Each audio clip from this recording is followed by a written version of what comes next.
Iya, halo selamat pagi. Akhirnya sudah weekend lagi, sudah mau masuk weekend maksud Pak ya. Sudah mau weekend lagi, kita sudah berada di penghujung minggu ini ya di hari Jumat, hari efektif belajar kita di sekolah. Nah, mari sebelum kita memulai akan chapel kita, mari kita bersatu di dalam doa, kita berdoa. Bapa, kami ucap syukur untuk anugerah yang masih memampukan kami untuk melakukan tugas dan tanggung jawab kami yang Tuhan percayakan kepada kami. Bapa, kami akan menyiapkan waktu beberapa menit ke depan untuk mendengarkan firman-Mu, untuk berefleksi tentang bagaimana kehidupan Tuhan, kuasa Tuhan mempengaruhi kehidupan kami dan mengubah kehidupan kami. Tuhan pimpin dan sertai kami agar hidup kami boleh benar-benar diubahkan dan kami boleh siap untuk menjadi agen-agen Tuhan dalam menggambarkan Injil. Demi Yesus Kristus kami telah berdoa dan memohon kepada Bapa di sorga. Haleluya. Amin. Ya, sebelum kita memulai akan chapel kita yang merupakan rangkaian akhir, ya, yang juga merupakan rangkaian akhir dari devosi minggu ini, mari kita dengarkan sebuah pujian yang sebenarnya adalah pujian ini adalah lagu dari tema sekolah tahun ini ya. Mari kita dengarkan bersama-sama pujian ini.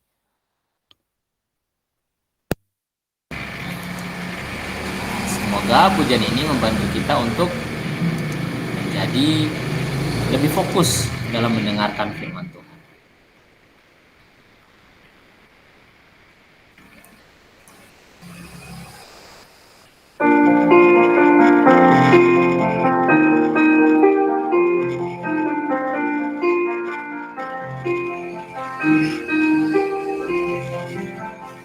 Ini rahasia Tuhan, lama tersembunyi dari umatnya, sekarang disingkapkan. Kemuliaan Kristus bagi kita, Ia telah menjelma, mengosongkan diri jadi manusia, dihina didera, mati tapi bangkit di hari mulia.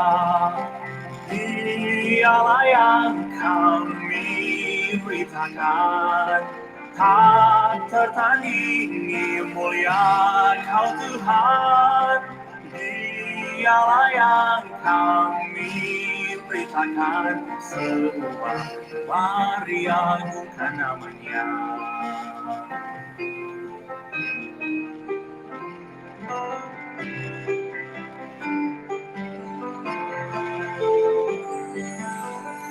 Kristus di dalamku, Ialah harapanku, harapan mulia dengan hikmat Tuhan. Kami ajar mereka supaya jadi dewasa. Kristus takkan gagal, yang nanti kembali untuk bawa kita pulang. Sekarang kita kerja sesuai kuasa-Nya, nyatakan Kristus. Dialah yang kami beritakan, tak tertandingi mulia Kau Tuhan. Dialah yang kami beritakan, semua mari agungkan namanya. Dialah yang kami beritakan, tak tertandingi mulia Kau Tuhan. Dialah yang kami beritakan, semua meriadukan namanya.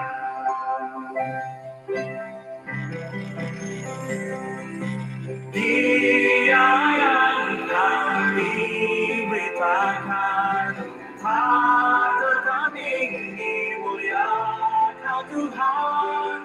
Dia yang kami beritakan, semua meriadukan namanya. Semua meriadukan namanya.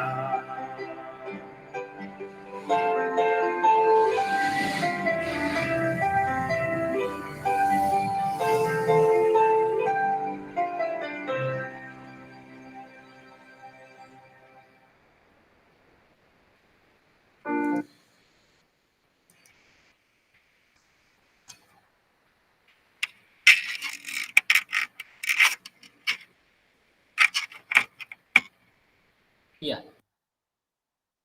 Kiranya pujian tadi membawa kita untuk lebih fokus dan menenangkan hati kita untuk kita mendengarkan firman Tuhan. Ya, mari kita buka dulu untuk kita pembacaan firman Tuhan hari ini ya. Pembacaan firman Tuhan hari ini merupakan penutup tadi yang Pak Au sebutkan di awal, yang merupakan rangkaian dari devosi minggu ini ya. Jadi kita masih berbicara tentang kitab para rasul ya. Nanti yang akan dihubungkan dengan kitab Mazmur begitu ya. Tetapi sepanjang minggu ini kalian sudah dibukakan, kalian sudah dijelaskan. Setidaknya dengan Pak bisa istilahnya adalah eksposisi kitab para rasul ya. Bagaimana kita Lukas menulis kitab para rasul ini yang menjadi testimoni ya bagaimana orang-orang pada zaman awal mula gereja, terutama para murid-murid, diberkati oleh Roh Kudus, dipimpin, dituntun oleh Roh Kudus ya. Sebelum kita membaca firman Tuhan, mari kita bersatu di dalam doa. Kita berdoa, Tuhan kami ucap syukur untuk kesempatan ini. Sekarang kami akan membaca dan merenungkan firman-Mu. Tuhan pimpin dan Tuhan sertai kami. Demi Yesus Kristus kami telah berdoa dan mengucap syukur. Haleluya. Amin. Ya.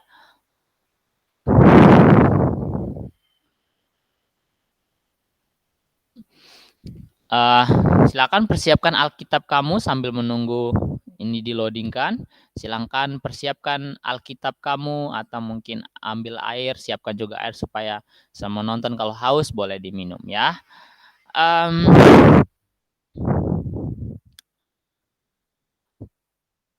Gambaran besar dari rangkaian devosi dari hari Kamis sampai hari Senin sampai hari Kamis, ditambah ditutup dengan chapel hari Jumat, kita akan berbicara tentang suatu kabar baik di dalam Alkitab ya. Tentunya ini kita tidak jauh-jauh dari kisah para rasul gitu ya. Jadi kita akan berbicara tentang kisah kabar baik yang Alkitab ceritakan yang menjadi testimoni kehidupan orang-orang pada awal mula gereja mula-mula kehidupan orang-orang. Kita melihat dari beberapa sudut yang berbeda. Sudah beberapa minggu dieksposisikan kepada kamu, dijelaskan kepada kamu. Minggu ini kita menghubungkannya lagi dengan sebuah kitab di Perjanjian Lama. Sudah tertulis di situ ya bahwa kita akan menghubungkannya dengan Mazmur 49 ayat 8 sampai 16. Oke. Ini untuk intronya. Jadi kalau di devosi kalian berbicara tentang bagaimana seorang Petrus yang penuh dengan Roh Kudus ya, dia menyembuhkan orang yang sudah bertahun-tahun lumpuh. Ya, orang lumpuh yang di depan bait Allah yang sudah bertahun-tahun lumpuh hanya kerjanya adalah meminta-minta saja. Ya, Petrus menyembuhkannya sehingga orang itu kembali berjalan. Ya, itu adalah konteks khususnya atau cerita khususnya adalah Petrus menyembuhkan orang lumpuh, tetapi konteks lebih besarnya adalah kita mendengar kisah kabar baik di dalam Alkitab. Kisah kabar baik di dalam Alkitab ya. Mari kita mulai dengan sebelum kita membaca, kita mulai dulu dengan kita mereview dari minggu pertama minggu pertama maksud Pak, dari hari Senin sampai hari Kamis. Di hari Kamis, sorry Pak selalu bilang hari Kamis ya, di hari Senin maksud Pak, pembacaan kita dimulai dari Kisah Para Rasul pasal 3 ayat 1 sampai 8 ya. Di dalam Kisah Para Rasul pasal 3 ayat 1 sampai 8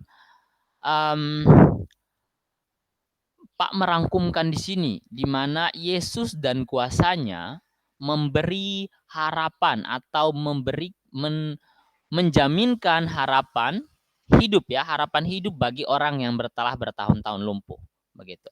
Nah, kalau misalnya kita lihat kembali kisah kematian Yesus di mana para ahli Taurat, orang Farisi, imam-imam kepala itu mereka sangat benci sekali dengan Yesus karena Yesus mengajarkan sesuatu yang berlawanan dengan ajaran mereka. Jadi mereka menganggap Yesus telah menzolimi ajaran mereka, telah menghina Allah dan lain-lain sebagainya.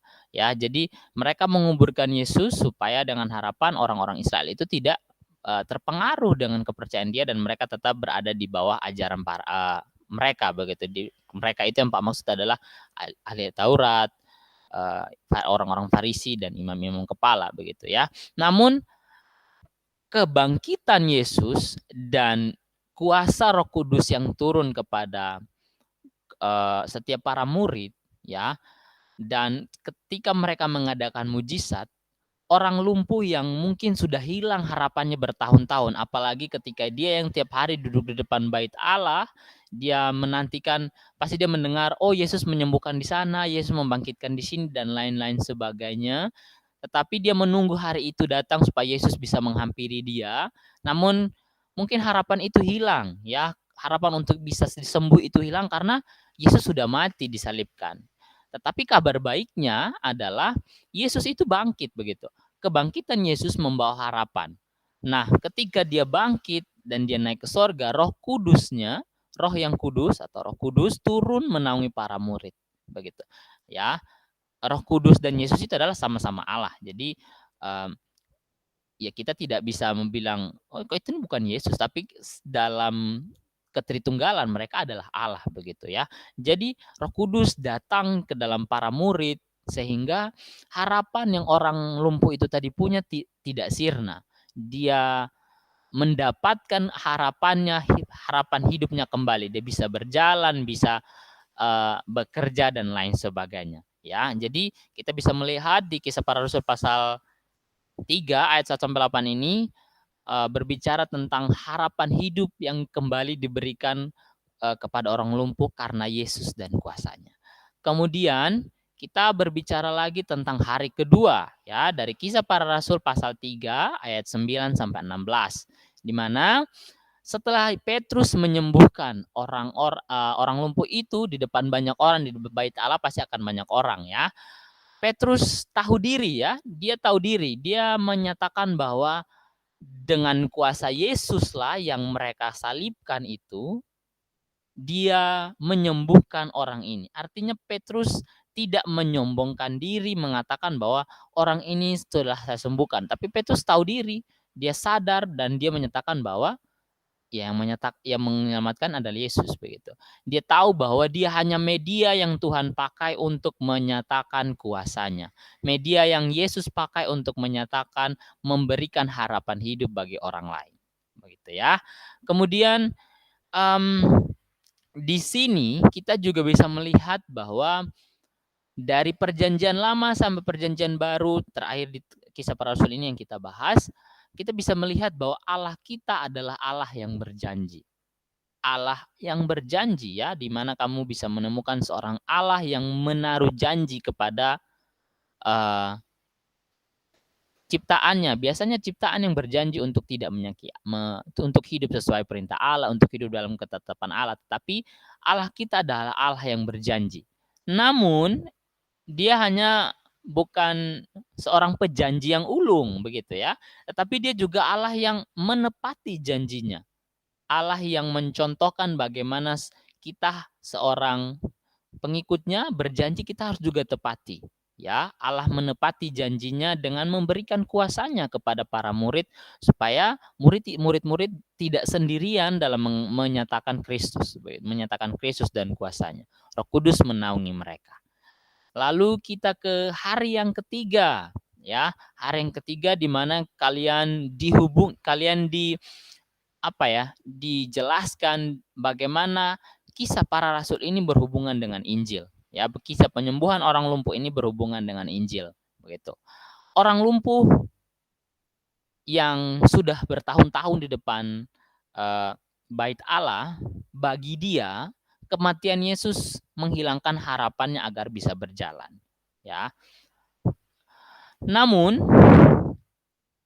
kita bisa melihat lagi bahwa Yesus itu menepati janjinya, ya, janjinya kepada murid-murid, janjinya kepada semua orang, ya, karena dia adalah Allah. Dia tidak hanya berjanji, tapi dia menepati janjinya, ya. Sehingga setelah ia bangkit, ia membawa harapan di mana semua orang tidak akan mati di dalam dosa, tidak akan mati di dalam keterpisahan dengan Allah, namun ia menepati janjinya, memberikan harapan, mengembalikan relasi kita dengan Allah, namun dia juga memberikan kuasanya.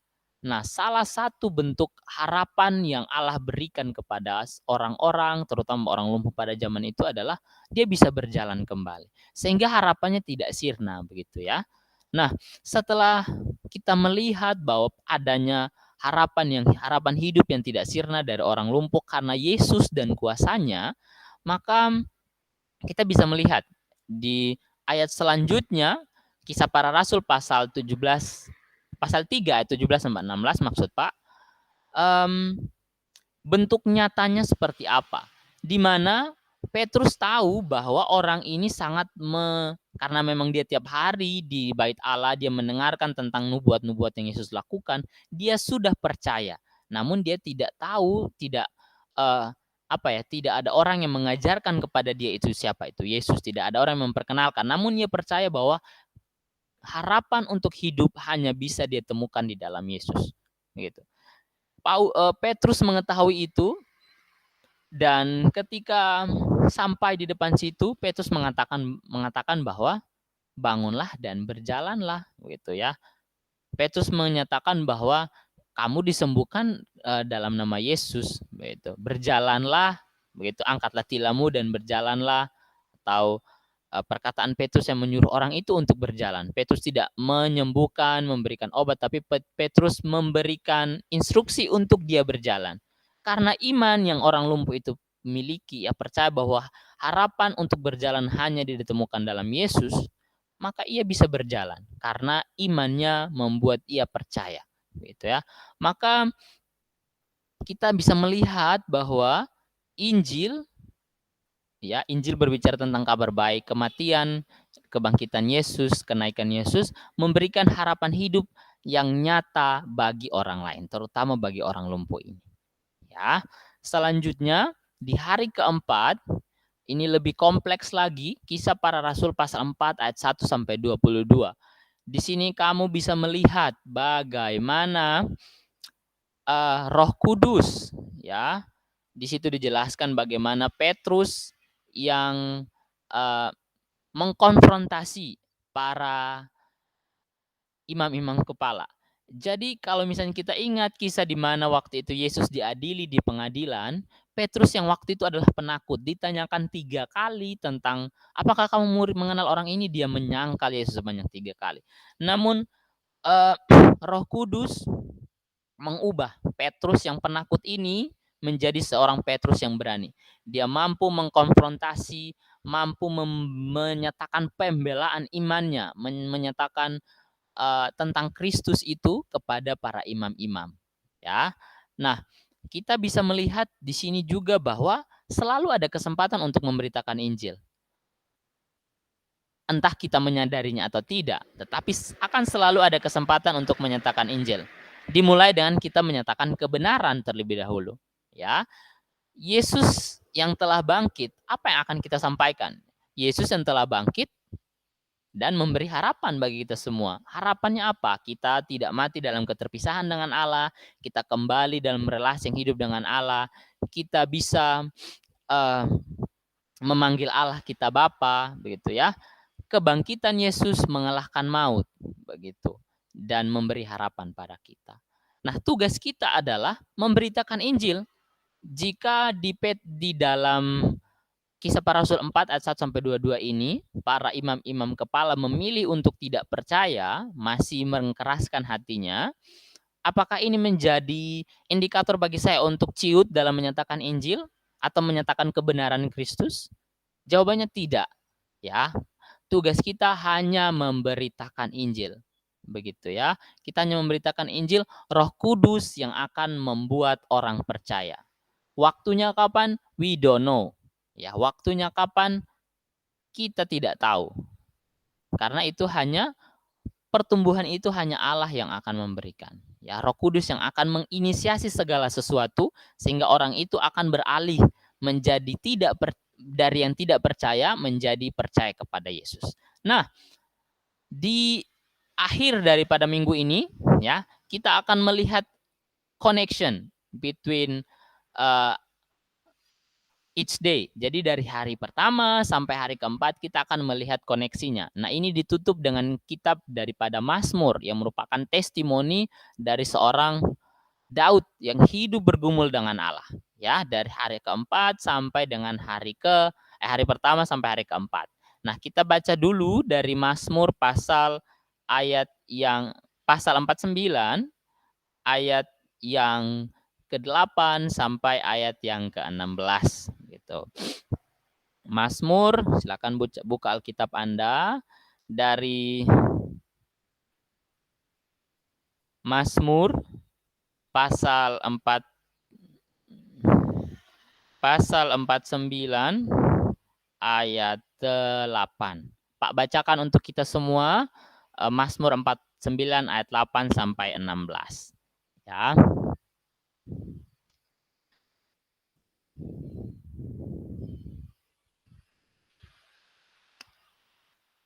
Tidak seorang pun dapat membebaskan dirinya atau memberikan tebusan kepada Allah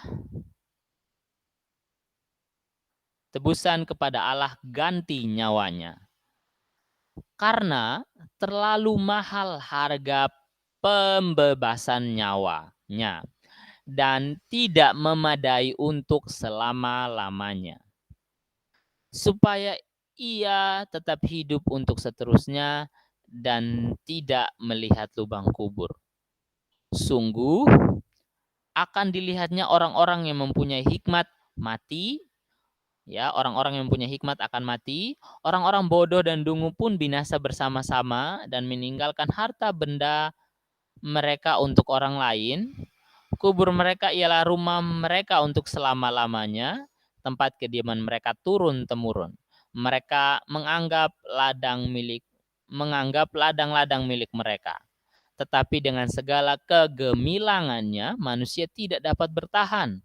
Ia boleh disamakan dengan hewan yang dibinasakan. Inilah jalannya orang-orang yang percaya kepada dirinya sendiri. Ajal orang-orang yang gemar akan perkataan sendiri.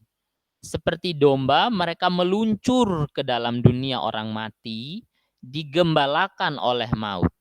Mereka turun langsung ke kubur, perawakan mereka hancur, dunia orang mati menjadi tempat kediaman mereka. Tetapi Allah akan membebaskan nyawaku dari cengkeraman dunia orang mati, sebab ia akan menarik aku. Ya. Mazmur 49 kalau misalnya kita baca dari ayat yang ke-4 ayat yang ke-6 ya, kalau misalnya kita baca dari 4 ke 6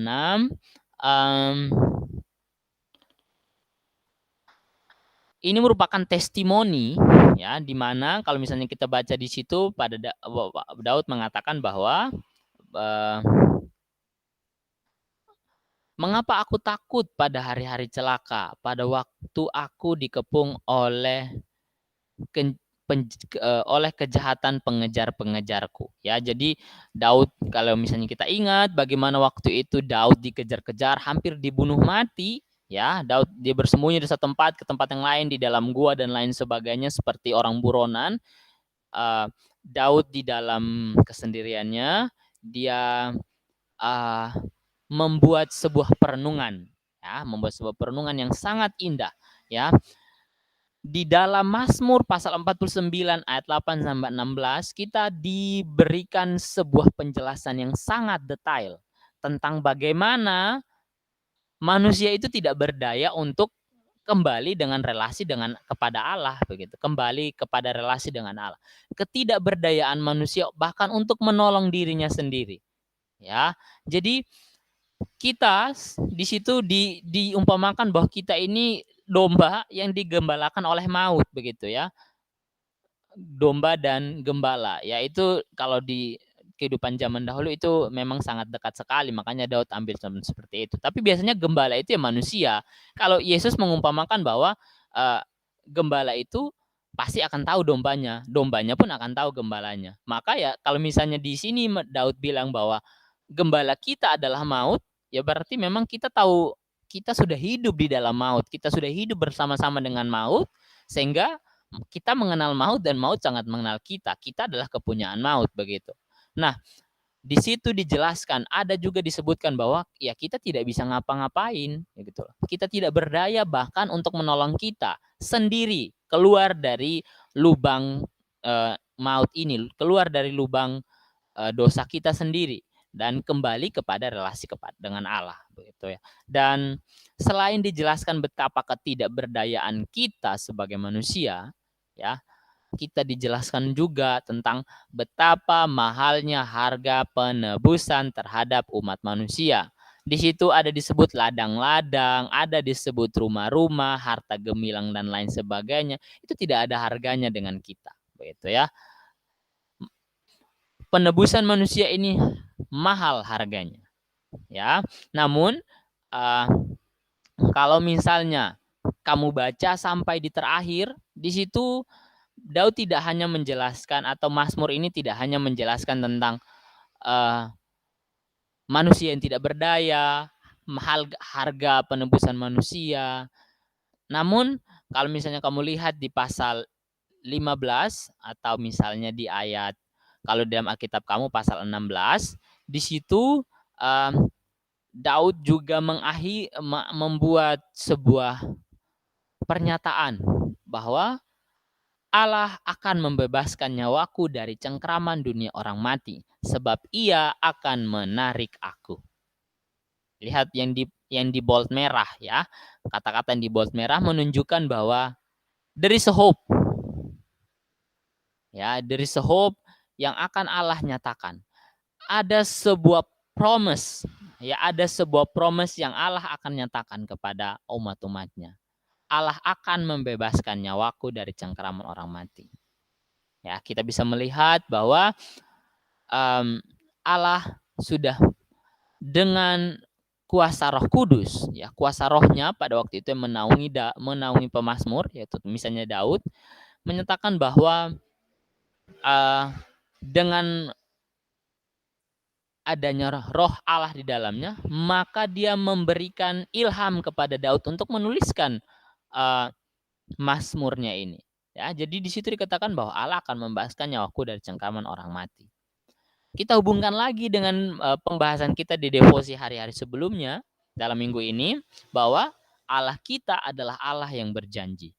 Bersyukurlah kita pengikut Kristus karena Allah kita adalah Allah yang berjanji. Namun Dia tidak hanya berjanji, Dia Allah yang menepati janjinya. Ya, Allah yang menepati janjinya. Ini dua hal yang terus Allah kerjakan dalam kehidupan kita. Ya, jadi kalau misalnya kita sudah sering disakiti karena janji misalnya dari pacar kah, dari orang tua kah, atau mungkin dari guru, teman sekitarmu yang sering tidak ditepati, jangan menjadi hopeless atau jangan menjadi tawar hati, ya, karena memang kita Kita tidak bisa mengharapkan manusia. Yang kita bisa harapkan adalah Allah sendiri, karena Dia akan menepati janjinya. Nah, beralih berlanjut dari pasal yang ke-16, nah, di situ kita bisa melihat bahwa penebusan itu sangat mahal harganya, dan hanya Allah yang bisa menebus kita. Ya, di situ Allah yang akan menyelamatkan aku dari cengkraman maut. Hanya Allah yang akan menebus kita.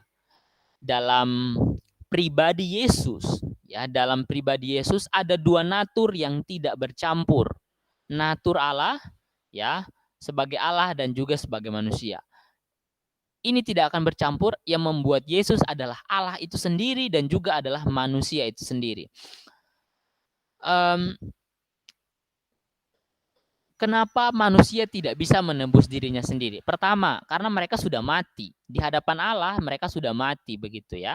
Ketika berdosa maka mereka sudah mati, tidak bisa menyelamatkan dirinya sendiri, karena seperti tertidur untuk bukan tertidur ya, tetapi pingsan sampai tidak bangun-bangun, begitu. Contoh dari Pak seperti itu ya. Jadi mereka tidak bisa menyelamatkan mereka sendiri, dan karena mereka sudah berdosa, Allah tidak menghendaki adanya kalau misalnya kita bisa diumpamakan adalah Allah yang suci tidak akan bisa berhubungan dengan yang berdosa, begitu ya. Hitam tidak akan bisa nyampur dengan putih, karena nanti warnanya jadi apa, begitu ya. Putih tetap putih, hitam tetap hitam, begitu. Allah tidak bisa mencampurkan keduanya. Maksudnya dalam konteks penebusan ya. Dalam konteks penebusan ya, manusia berdosa ini tidak akan masuk ke dalam kehadirat Allah yang kudus. Allah ini kudus sekali, begitu ya. Dia tidak bisa dia tidak bisa melihat, tetapi dia tidak bisa bersatu dengan dosa, begitu ya. Makanya manusia tidak bisa menebus dirinya sendiri, begitu. Dan memang hanya Allah yang di Mazmur pun hanya Allah yang bisa menebusnya, begitu. Nah, pribadi Yesus yang adalah Allah dan juga manusia ini, ya, ingat bahwa kemanusiaan Yesus adalah kemanusiaan yang tidak berdosa. Ya, kemanusiaan yang tidak berdosa, sehingga benar-benar adalah sebuah korban persembahan yang sempurna untuk penebusan manusia. Ya, Yesus yang datang mewakili manusia dalam kealahannya dan juga kemanusiaannya di dalam pribadi Yesus adalah tidak bercela, manusia yang tidak bercela dan juga Allah, sehingga dia bisa menghubungkan kita. Dia bisa menghubungkan kita dengan, atau bukan menghubungkan, lebih tepatnya adalah bisa mengembalikan kita ke dalam relasi yang hidup dengan Allah. Makanya Yesus bilang, kamu dalam doa Bapa kami panggil saja Bapa. Kita tidak memanggil hamba, tidak memanggil Tuhan, tapi kita panggil dia Bapa, karena kita sudah kembali berelasi dengan dia, gitu ya. Nah, Yesus adalah tebusan bagi semua golongan.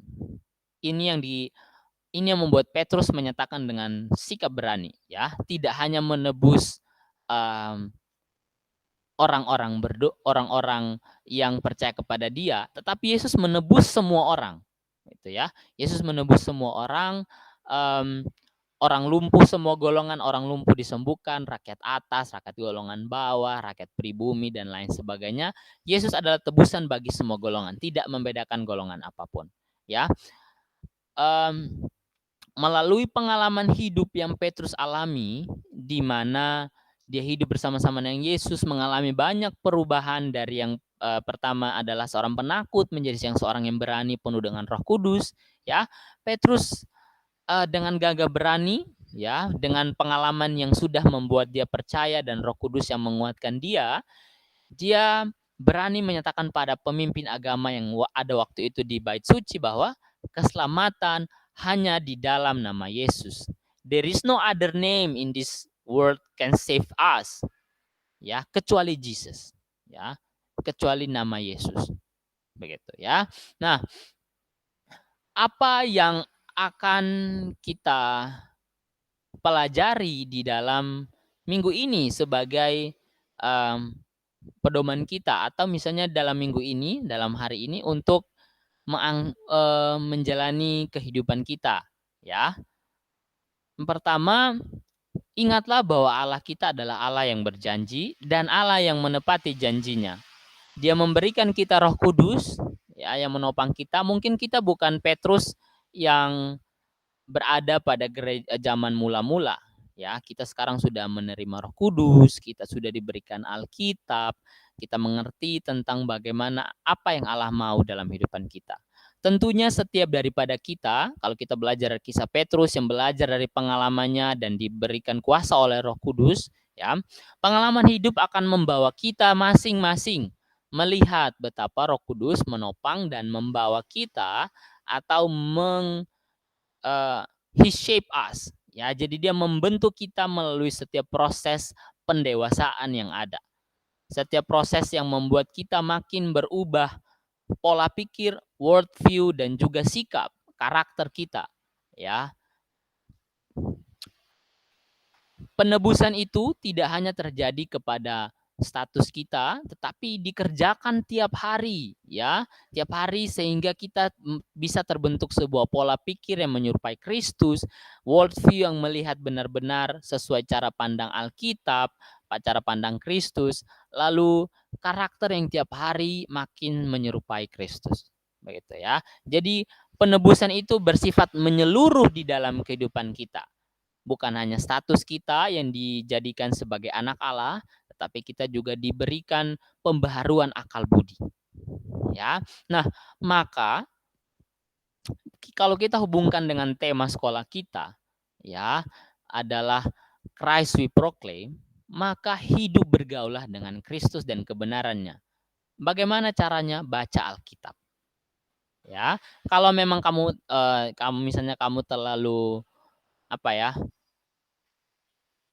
sering membawa diri ke dalam percobaan sehingga maksudnya tidak konsisten membaca Alkitab, ya buat kelompok dengan teman kelasmu mungkin untuk buat kelompok mungkin malam-malam 1 minggu tuh 2 kali atau 3 kali malam-malam sebelum tidur kita video call lalu kita baca Alkitab bersama, atau mungkin pada saat WK time-mu Senin dan Jumat itu pakai untuk membaca Alkitab bersama. Supaya kamu juga bisa, kalau memang kamu terlalu malas sendiri, ya, dalam komunitas lah kamu rancangkan itu, ya. Hidup bergaul dengan Kristus dan kebenarannya, lalu jadikanlah pengalaman sebagai motivasi. Karena pengalaman, kalau misalnya orang-orang yang benar-benar merefleksikan proses hidupnya, ketika dia melihat kembali ke belakang, dia akan berkata, terima kasih Tuhan sudah membawa saya dan membuat saya seperti ini melalui proses yang ada.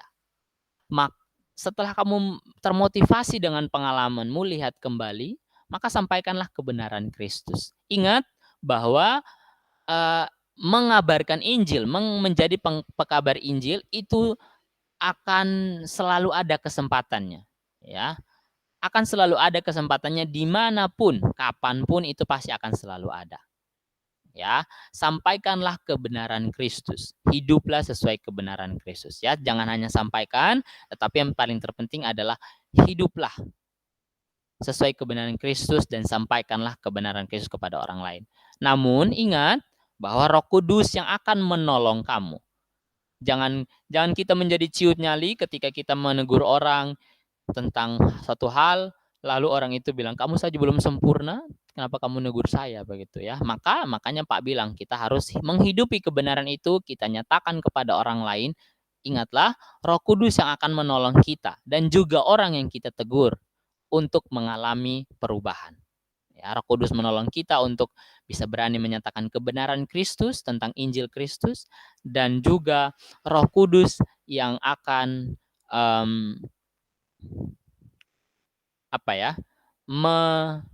membuat orang itu menjadi percaya. Ya, jadi ingat bahwa dalam konsep berpikir kita bahwa kita ini tidak bisa menolong diri kita sendiri. Hanya Kristus satu-satunya Injil, kabar baik itu yang mampu menolong kita. Ya, tentunya pertolongan itu ya pasti lewat setiap daripada kita. Roh Kudus yang diam dalam kita akan memampukan kita untuk saling membahu-membahu untuk mengalami pertumbuhan. Ya, jadi dalam rumahmu, di dalam kelompokmu, salinglah tegur-menegur untuk bisa mengalami pertumbuhan. Ya, itu saja untuk hari ini. Jangan lupa mengisi refleksi di GCR WK Time Guru Biblical Studies. Ya, itulah yang mau Pak sampaikan dan menutup rangkaian devosi di minggu ini. Ya, mari kita berdoa syafaat sekaligus kita menutup chapel kita di pagi hari ini. Kita berdoa. Bapa dalam kerajaan surga, kami mengucap syukur untuk hari ini. Kami mengucap syukur untuk kesempatan Tuhan mengizinkan kami melalui minggu ini dengan baik di dalam pembelajaran kami. Bapa, sadarkanlah kami dan mampukanlah kami untuk menyampaikan bahwa kami ini tidak mampu dan tidak bisa menolong diri kami sendiri dalam keberdosaan kami. Kristus telah hadir dalam hidup kami, membawa kami ke dalam relasi dengan Allah, sehingga kiranya makin hari kami makin hidup bergaul dengan Allah. Kami makin membawa diri kami untuk semakin dekat dengan Tuhan dan juga kiranya kami dimampukan untuk menjadi pengabar Injil Tuhan di mana saja kami berada, melalui cara hidup dan juga melalui testimoni hidup kami. Bapa, mendoakan untuk setiap rekan kami yang sedang sakit atau yang sedang bergumul dengan kendala-kendala tertentu, Tuhan pimpin sertai kami. Pembelajaran kami pun Tuhan pimpin, Tuhan sertai. Kalau dalam pembelajaran kami merasa capek, Tuhan kiranya berikan kami istirahat yang cukup sehingga kami boleh mempelajari segala sesuatu dengan keadaan yang baik-baik saja. Bapa dalam kerajaan surga, kami mendoakan untuk bangsa dan negara kami yang masih terkendala COVID, khususnya di Nusa Tenggara Timur. Tuhan berikan kiranya orang-orang di sekitar kami kesadaran untuk menaati setiap aturan dan mengikuti prokes yang ada. Orang tua kami yang mengalami kendala di pandemi ini, mungkin penghasilan mereka atau pekerjaan mereka, Tuhan pimpin sertai mereka. Untuk keluarga-keluarga kami yang mungkin terkena COVID, Tuhan sembuhkan mereka, Tuhan berikan mereka kesehatan melalui obat-obatan yang ada. Selebihnya kehidupan pribadi kami bawa ke dalam tangan kasih-Mu, Tuhan pimpin dan Tuhan sertai kami. Demi Yesus Kristus kami telah berdoa dan mengucap syukur kepada Bapa di sorga. Haleluya. Amin.